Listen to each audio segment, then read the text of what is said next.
ครับสวัสดีครับขั้นตอนต่อไปคือเนี่ยเคาะ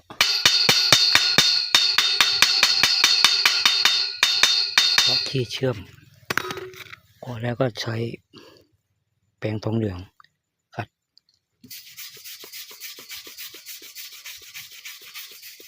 ขัดจุดนี้จุดนี้ก็เคาะที่เชื่อมออกทั้งหมดเนี่ยเคาะออกแล้วก็ขัดขั้นตอนต่อไปก็สีสเปรย์มันพ่นซื้อมาแล้ว